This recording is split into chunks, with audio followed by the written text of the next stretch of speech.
आनुवांशिकता और वातावरण के 100 महत्वपूर्ण प्रश्नोत्तर। आइए सबसे पहले जानते हैं आनुवांशिकता क्या है, इसकी परिभाषा। आनुवांशिकता वह प्रक्रिया है जिसके द्वारा माता पिता के गुण संतानों में स्थानांतरित होते हैं, जैसे आँखों का रंग, त्वचा का रंग, लंबाई और बुद्धि का आधार। दूसरा है आनुवांशिकता के प्रमुख तत्व। पहला है जीन, वंशानुगत गुणों की सबसे छोटी इकाई, ये गुणों को नियंत्रित करता है। दूसरा है क्रोमोसोम, जीन क्रोमोसोम में पाए जाते हैं। मनुष्य में 23 जोड़े होते हैं। तीसरा है डीएनए, आनुवांशिक सूचना का वाहक। आनुवांशिक की विशेषताएं जन्म से पहले निर्धारित होती हैं, स्थिर होती हैं, कम बदलती हैं, माता पिता से मिलती हैं, शारीरिक और मानसिक क्षमता को प्रभावित करती हैं। चौथा है आनुवांशिकता के सिद्धांत। पहला है ग्रेगर मेंडल का सिद्धांत। मेंडल को आनुवांशिकी का जनक कहा जाता है। उन्होंने बताया कि गुण पीढ़ी दर पीढ़ी बढ़ते जाते हैं। दूसरा है डोमिनेंट एंड रिसेसिव गुण। कुछ गुण डोमिनेंट होते हैं, कुछ अप्रभावी रिसेसिव। पांचवा है वातावरण क्या है, परिभाषा। व्यक्ति के चारों ओर की सभी बाहरी स्थितियों जो उसके विकास को प्रभावित करती हैं वातावरण कहलाती हैं, जैसे परिवार, स्कूल, समाज, मित्र, संस्कृति। अगला है वातावरण के प्रकार। पहला है भौतिक वातावरण, जलवायु, स्थान, संसाधन। दूसरा है सामाजिक वातावरण, परिवार, समाज, मित्र। और तीसरा है सांस्कृतिक वातावरण, परंपराएं, भाषा, रीति रिवाज। सातवां है वातावरण की विशेषताएं। जन्म के बाद प्रभाव शुरू हो जाता है, बदलता रहता है, विकास को दिशा देता है, व्यवहार और आदतों को प्रभावित करता है। आठवां है प्रमुख सिद्धांत, नेचर थ्योरी, आनुवंशिकता सिद्धांत। विकास केवल आनुवंशिकता पर निर्भर, समर्थक जन्मजात विचार। नेचर थ्योरी, वातावरण सिद्धांत, विकास केवल वातावरण से होता है। समर्थक जॉन लॉक, मन एक खाली स्लेट है, तबला रासा है। तीसरा है इंटरेक्शन थ्योरी, समन्वय सिद्धांत, विकास आनुवंशिकता प्लस वातावरण दोनों का संयुक्त प्रभाव। आनुवंशिकता व्यस्त वातावरण, डिफरेंस आधार, आनुवंशिकता वातावरण समय। जन्म से पहले, जन्म के बाद प्रकृति स्थिर, बदलने वाला, नियंत्रण नहीं किया जा सकता है, प्रभाव, क्षमता देता है, विकास करता है। और आइए अब देखते हैं क्या निष्कर्ष निकलता है बाल विकास का सही सूत्र। विकास आनुवंशिकता प्लस वातावरण। आनुवंशिकता क्षमता देती है, वातावरण उसे निखारता है। प्रश्न पहला है आनुवंशिकता क्या है, तो इसका उत्तर है माता पिता से गुणों का संतानों में स्थानांतरण। अगला प्रश्न है वातावरण क्या है, तो उत्तर है व्यक्ति के चारों ओर की सभी बाहरी स्थितियाँ। अगला प्रश्न है जीन क्या होते हैं, तो इसका उत्तर है वंशानुगत गुणों की इकाई। अगला प्रश्न है आनुवंशिकता का संबंध किससे है, तो इसका उत्तर है जन्मजात गुणों से। अगला प्रश्न है वातावरण का प्रभाव कब से शुरू होता है, तो इसका उत्तर है गर्भावस्था से। नेचर वर्सेस नेचर किससे संबंधित है, तो यह संबंधित है आनुवंशिकता और वातावरण के विवाद से। अगला प्रश्न है बालक की ऊंचाई किससे प्रभावित होती है, तो इसका उत्तर है आनुवंशिकता से। अगला प्रश्न है भाषा सीखने का किसका प्रभाव है, तो इसका उत्तर है वातावरण का। अगला प्रश्न है आईक्यू किससे अधिक प्रभावित होता है, तो ये उसका उत्तर है दोनों से, आनुवंशिकता प्लस वातावरण से। अगला प्रश्न है रक्त समूह किसका उदाहरण है, तो इसका उत्तर है आनुवंशिकता का। अगला प्रश्न है सामाजिक व्यवहार किससे विकसित होता है, तो इसका उत्तर है वातावरण से। अगला प्रश्न है जीन का स्थान कहाँ होता है, तो इसका उत्तर है क्रोमोसोम में। अगला प्रश्न है जुड़वा बच्चों का अध्ययन किसके लिए उपयोगी है, तो आनुवंशिकता और वातावरण के अध्ययन में। अगला प्रश्न है जन्मजात विकार किससे होते हैं, तो इसका उत्तर है आनुवंशिकता से। अगला प्रश्न है शिक्षा किसका हिस्सा है, तो इसका उत्तर है वातावरण का। अगला प्रश्न है परिवार किस प्रकार का वातावरण है, तो इसका उत्तर है सामाजिक वातावरण का। अगला प्रश्न है शारीरिक बनावट किससे प्रभावित होती है, तो इसका उत्तर है आनुवंशिकता से। अगला प्रश्न है संस्कार किससे आते हैं, तो इसका उत्तर है वातावरण से। अगला प्रश्न है वंशानुक्रम का अर्थ क्या है, तो इसका उत्तर है गुणों का पीढ़ी दर पीढ़ी जाना। अगला प्रश्न है खान पान का प्रभाव किस पर पड़ता है, तो इसका उत्तर है विकास पर। अगला प्रश्न है आनुवंशिकता स्थिर होती है या परिवर्तनीय, तो इसका उत्तर है अपेक्षाकृत स्थिर। अगला प्रश्न है वातावरण स्थिर होता है या बदलता है, तो इसका उत्तर है बदलता रहता है। अगला प्रश्न है वृद्धि का विकास किससे होता है, तो इसका उत्तर है दोनों से। अगला प्रश्न है कौन सा कारक अधिक नियंत्रित किया जा सकता है, तो इसका उत्तर है वातावरण का।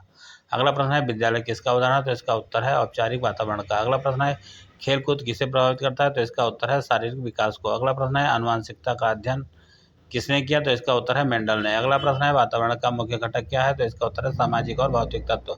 अगला प्रश्न है माता पिता का स्वभाव किससे आता है, तो इसका उत्तर है आंशिक रूप से आनुवंशिकता से। अगला प्रश्न है स्कूल का अनुशासन किसका भाग है, तो इसका उत्तर है वातावरण का। अगला प्रश्न है प्रतिभा किससे प्रभावित होती है, तो इसका उत्तर है दोनों से।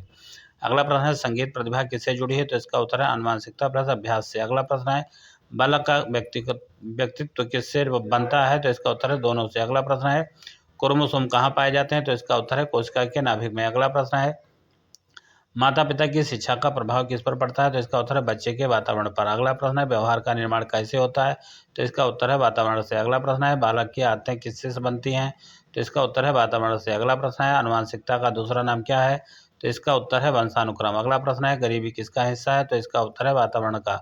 अगला प्रश्न है स्वास्थ्य किससे प्रभावित होता है, तो इसका उत्तर है दोनों से। अगला प्रश्न है शिक्षा का स्तर किस पर निर्भर है, तो इसका उत्तर है वातावरण पर। अगला प्रश्न है परिवार का आकार किसे प्रभावित करता है, तो इसका उत्तर है वातावरण को। अगला प्रश्न है बालक की भाषा शैली किससे आती है, तो इसका उत्तर है वातावरण से। अगला प्रश्न है आनुवंशिकता से कौन सा गुण आता है, तो इसका उत्तर है आंखों का रंग। प्रश्न संख्या 45 शिक्षक का प्रभाव किस में आता है, तो इसका उत्तर है वातावरण में। प्रश्न संख्या 46 समाज का प्रभाव किस पर पड़ता है, तो इसका उत्तर है व्यक्तित्व पर। प्रश्न संख्या 47 बुद्धिमत्ता का विकास किससे तेज होता है, तो इसका उत्तर है अनुकूल वातावरण से। अगला प्रश्न है खेल का महत्व किसमें है, तो इसका उत्तर है विकास में। अगला प्रश्न है प्रेरणा किससे मिलती है, तो इसका उत्तर है वातावरण से। अगला प्रश्न है पोषण किसे प्रभावित करता है, तो इसका उत्तर है शारीरिक विकास को। अगला देखते हैं प्रश्न संख्या 51 टुबुला रासा सिद्धांत किसका है, तो इसका उत्तर है जॉन लॉक का। अगला प्रश्न है टुबुला रासा का अर्थ क्या है, तो इसका उत्तर है मन खाली स्लेट है। अगला प्रश्न है मेंडल को क्या कहा जाता है, तो इसका उत्तर है आनुवंशिकी का जनक। अगला प्रश्न है वातावरण के कितने प्रकार होते हैं, तो इसका उत्तर है भौतिक सामाजिक सांस्कृतिक। प्रश्न संख्या 55 जुड़वा अध्ययन का उद्देश्य क्या है, तो इसका उत्तर है प्रकृति और पोषण का अंतर जानना। अगला प्रश्न है किसका प्रभाव जन्म से पहले होता है, तो इसका उत्तर है आनुवंशिकता का। अगला प्रश्न है किसका प्रभाव जीवन भर चलता रहता है, तो इसका उत्तर है वातावरण का। अगला प्रश्न है व्यवहारवाद किस पर जोर देता है, तो इसका उत्तर है वातावरण पर। अगला प्रश्न है IQ स्थिर होता है या बदलता रहता है, तो इसका उत्तर है थोड़ा बदल सकता है। अगला प्रश्न है संस्कृति किसका भाग है, तो इसका उत्तर है वातावरण का। अगला प्रश्न है आनुवंशिकता किसे निर्धारित करती है, तो इसका उत्तर है क्षमता को। अगला प्रश्न है वातावरण किसे विकसित करता है, तो इसका उत्तर है क्षमता को। अगला प्रश्न है इंटरेक्शन थ्योरी क्या कहती है, तो इसका उत्तर है दोनों का संयुक्त प्रभाव। अगला प्रश्न है व्यवहार का आधार क्या है, तो इसका उत्तर है अनुभव। अगला प्रश्न है वातावरण के बिना विकास संभव है, तो इसका उत्तर है नहीं। अगला प्रश्न है आनुवंशिकता के बिना विकास संभव है, तो इसका उत्तर है नहीं। अगला प्रश्न है सीखना किसका परिणाम है, तो इसका उत्तर है वातावरण का। अगला प्रश्न है जन्मजात क्षमता क्या होती है, तो इसका उत्तर है आनुवंशिक गुण। अगला प्रश्न है किसे बदला जा सकता है, तो इसका उत्तर है वातावरण को। अगला प्रश्न है किसे बदला नहीं जा सकता है, तो इसका उत्तर है आनुवंशिकता को। अगला प्रश्न है परिवार का प्रभाव किस में आता है, तो इसका उत्तर है प्राथमिक वातावरण में। अगला प्रश्न है विद्यालय का प्रभाव किस में आता है, तो इसका उत्तर है द्वितीयक वातावरण में। अगला प्रश्न है बालक का विकास किस पर निर्भर है, तो इसका उत्तर है दोनों पर। अगला प्रश्न है कौन सा कारक अदृश्य है, तो इसका उत्तर है आनुवंशिकता। अगला प्रश्न है कौन सा कारक दृश्य है, तो इसका उत्तर है वातावरण। अगला प्रश्न है माता पिता के गुण किससे मिलते हैं, तो इसका उत्तर है जीन से। अगला प्रश्न है सीखने का मुख्य साधन क्या है, तो इसका उत्तर है वातावरण। अगला प्रश्न है व्यक्तित्व निर्माण में कौन महत्वपूर्ण है, तो इसका उत्तर है दोनों। अगला प्रश्न है बालक का विकास कब शुरू होता है, तो इसका उत्तर है गर्भ से। अगला प्रश्न है विकास का प्रभाव किस पर पड़ता है, तो इसका उत्तर है व्यवहार पर। अगला प्रश्न है आनुवंशिकता का प्रभाव सीमित होता है, तो इसका उत्तर है हाँ। अगला प्रश्न है वातावरण का प्रभाव व्यापक होता है, तो इसका उत्तर है हाँ। अगला प्रश्न है आदतें कैसे बनती हैं, तो इसका उत्तर है वातावरण से। अगला प्रश्न है क्षमता और उपलब्धि में अंतर क्यों, तो उसका उत्तर है वातावरण के कारण। अगला प्रश्न है रेडीमेड ट्रेड्स किसके हैं, तो इसका उत्तर है आनुवंशिकता के। अगला प्रश्न है लर्निंग एक्सपीरियंस किसके हैं, तो इसका उत्तर है वातावरण के। अगला प्रश्न है सफलता किस पर निर्भर है, तो इसका उत्तर है दोनों पर। अगला प्रश्न है असफलता का कारण क्या हो सकता है, तो इसका उत्तर है खराब वातावरण। अगला प्रश्न है शिक्षक की भूमिका क्या है, तो इसका उत्तर है वातावरण सुधारना। अगला प्रश्न है माता पिता की भूमिका क्या है, तो इसका उत्तर है अच्छा वातावरण देना। अगला प्रश्न है विकास की गति किससे प्रभावित होती है, तो इसका उत्तर है वातावरण से। अगला प्रश्न है जन्मजात दोष किससे आते हैं, तो इसका उत्तर है आनुवंशिकता से। अगला प्रश्न है पोषण की कमी किसे प्रभावित करती है, तो इसका उत्तर है विकास को। अगला प्रश्न है शिक्षा का मुख्य उद्देश्य क्या है, तो इसका उत्तर है विकास करना। अगला प्रश्न है सामाजिक संपर्क किसका भाग है, तो इसका उत्तर है वातावरण का। अगला प्रश्न है मानसिक विकास किससे होता है, तो इसका उत्तर है दोनों से। अगला प्रश्न है हेरिडिटी वीएस एनवायरमेंट विवाद क्या है, तो इसका उत्तर है कौन अधिक प्रभावी है। अगला प्रश्न है संतुलित दृष्टिकोण क्या है, तो इसका उत्तर है दोनों का महत्व। अगला प्रश्न है बालक की सफलता का रहस्य क्या है, तो इसका उत्तर है अच्छा वातावरण प्लस अच्छी आनुवंशिकता। अगला प्रश्न है सर्वोत्तम निष्कर्ष क्या है, तो इसका उत्तर है विकास, आनुवंशिकता प्लस वातावरण। मिलते हैं फिर किसी वीडियो में, तब तक के